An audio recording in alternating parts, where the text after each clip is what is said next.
When it comes to blogging, there's unfortunately a lot of misinformation out there. Usually, this isn't because of anything malicious, and if you're a believer of one of the blogging myths I'm about to share with you, it's not anything to feel bad about. Outdated articles, fake gurus, and half-truths are rampant in the blogging space due to how quickly the landscape continues to evolve. As a community of bloggers, let's set the record straight together. In this article, I'm going to share some of the most common blogging myths that I still see being circulated, and share actionable tips that will help you achieve better blogging results. Let's start with one of the biggest ones. 1. Write it and the audience will come. Publishing great content is only one piece of the battle. If you don't have the skills to attract the attention of interested consumers, good quality content doesn't really have much meaning. However, it's still commonly believed that good content on its own will help you build an audience, that if you truly put your best out there for the world will magically stumble across it.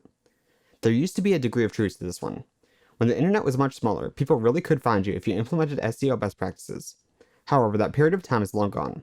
There's more content out there about any given topic than a single person could ever consume. As a result, search engines have had to use much more complex ranking algorithms to ensure that only the best content gets in front of readers. Good content that is well marketed will always outperform great content that isn't marketed at all. 2. Articles should be X number of words. This is another myth that has some basis in truth, depending on what metrics you're hoping to improve. We know that longer articles tend to correlate with higher search engine rankings and an increased number of social shares. However, taking these statistics at face value does not necessarily paint a full picture. Traffic on its own is a vanity metric. It only matters if you're able to make a positive impression with your content, eventually encouraging readers to take some further action. This means that writing exceptionally long or short articles simply for the sake of doing so means that you're sacrificing what actually matters, the potential impression it can have on the reader. As a general rule of thumb, you want to write just as many words as it takes to cover your point in detail, without adding extra fluff for the simple sake of boosting word count. By doing this, you build the best resource you possibly can for your reader, without wasting their time unnecessarily. 3. Blogging should be done cheaply, without spending much money. This one's just silly. If you could buy a tool, book, or course that could save you dozens or hundreds of hours worth of time for a relatively low cost, you'd be foolish for ignoring it simply for the sake of saving money. Yet, so many bloggers behave with this scarcity mindset. They're so worried about saving a few dollars, they prevent themselves from making real money with their businesses. Just because you can do something for free doesn't mean that you should. If you're not paying with your money, you're paying with your time, and your time is much more valuable, let me tell you. Books and courses in particular can provide some of the highest return of any investment. Their knowledge always stays with you, and it will never go down in value. For a full list of tools and resources I use to run my businesses, click the link in the description, or visit jamesmccollegeonline.com/resources. 4. Paid traffic sources should be avoided. Similar to number 3, paying for accelerated results makes sense in a shockingly large number of situations. In fact, paid traffic is one of the most straightforward ways to scale your business quickly, and it's why it's so important to know your numbers. Imagine this very oversimplified example. Let's say you have an email sequence that sells you a product that makes you $100. 10% of people that go through your autoresponder sequence end up buying it. This makes each email subscriber that you acquire worth $10. Let's say you have a landing page to opt in that converts at 20%. On average, you'll need 5 clicks to gain 1 subscriber. Each landing page view costs you $1. If all these numbers are true, it would mean that you're paying $5 to acquire a subscriber that should make you an average of $10. This is a grossly simplified example, but I hope it paints a picture on how powerful paid traffic can be if you learn to utilize it. It's possible to grow a profitable email list without spending money, but can grow a larger, more profitable list even faster when you utilize paid traffic as well. 5. All you need is one lucky break. One common belief I see beginner bloggers buy into is the idea that one single moment is going to skyrocket your blog into the stratosphere. One reputable site linking to your article or one influencer giving you a shout out.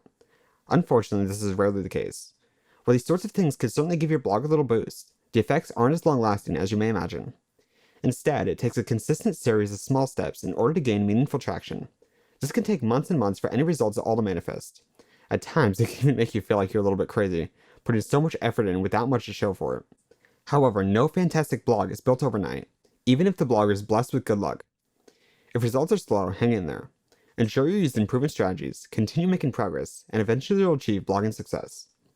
6. Your niche will make or break you. There's only one thing that truly matters when selecting a niche, that there are people actively spending money in that market. That's it. At its core, blogging is all about attracting, engaging, and connecting with active consumers in that market, so a transaction can happen somewhere. This could be through selling your own product, selling another company's product as an affiliate, or some form of advertising. The point of ads is to target buyers. There's no magical hidden niches that you need to discover. In fact, there's a direct correlation between profitability potential and competition.